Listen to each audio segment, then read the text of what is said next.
Oh, but wait, there's more. Hey friends, welcome back to the shop. This is a pretty big day. Very big.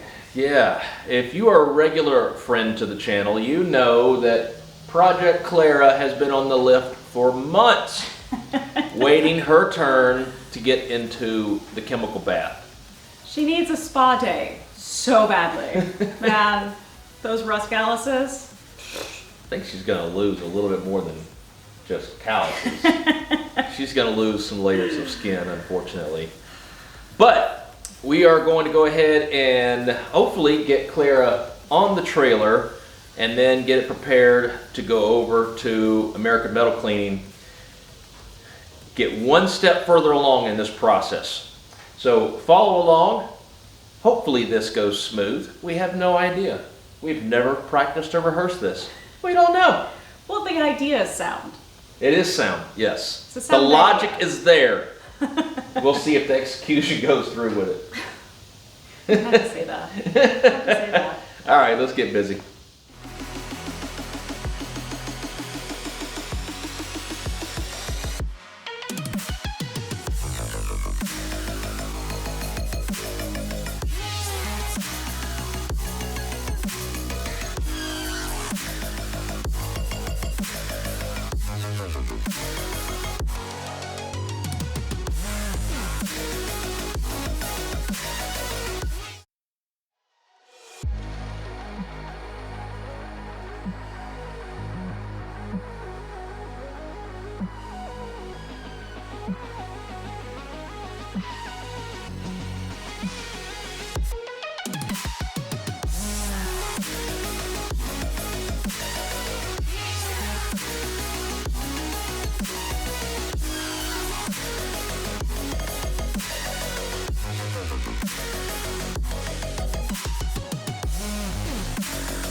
All right, American Metal Cleaning called. Clara is ready to be taken out from her first dip.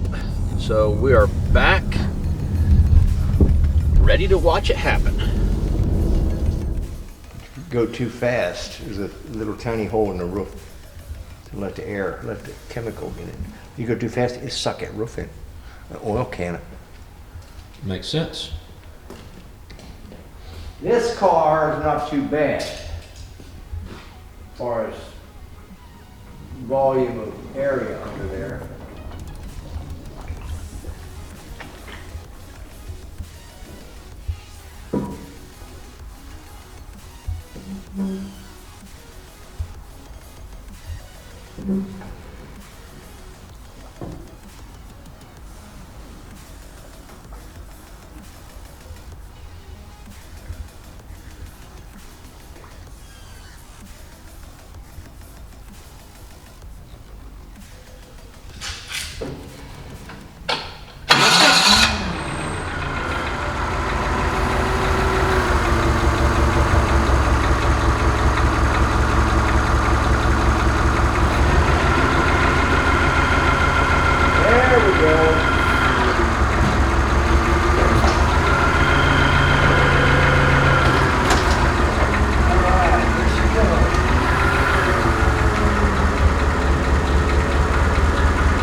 bubbles all the way to the bare paint. I mean the bare metal.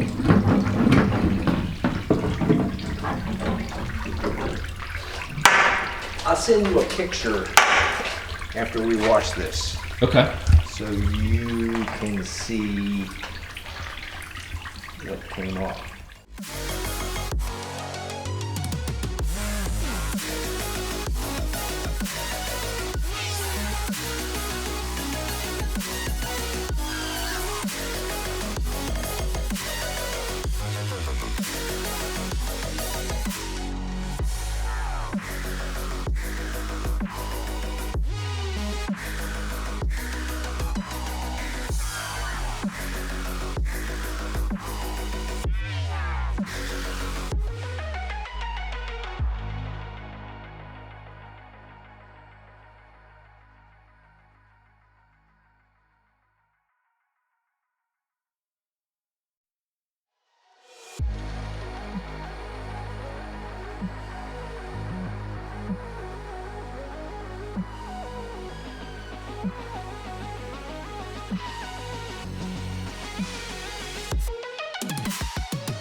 All right, back at American Metal Cleaning, and you know, one of our channel friends, Evan, asked, any surprises? Well, now that I review this thing a little bit closer, yeah, there are quite a few. We've got our cowl holes up top, some pretty nasty welds around in this area, which was unexpected. We've got the hole back here that we did not see, thanks to all the body filler. Speaking of body filler. Yeah, speaking of body filler, Jesus, look at the amount of shit. And these nasty freaking booger welds that are just along the seam. That would be all filled in with body filler. Oh, but wait, there's more. Thankfully, these quarters are getting just cut out and we have all new ones. Then another hole up top. This, from what I understand, is a common problem with these. We've got all the upper up here with some bad holes. Of course, this is where the battery tray is, so we knew all of this is going to have to be replaced. And then I'm seeing some micro holes around the frame in the front, so we may have to get new sections for these too. Well, that'll wrap up this episode. Special thanks to Mark and American Metal Cleaning here in Cincinnati, Ohio. Just a phenomenal guy, allowed us to be a part of the process, kept us in the loop. Although it took a long time, but they are incredibly popular and they have a long list, a long line of people waiting to get in. So if you're in the local area and you need rust removal, you need a car stripped, we cannot recommend Mark and the crew here enough. Very thorough, too. Yeah, definitely very thorough. So until next episode, take care, stay safe, and we'll see you then. Bye. Bye.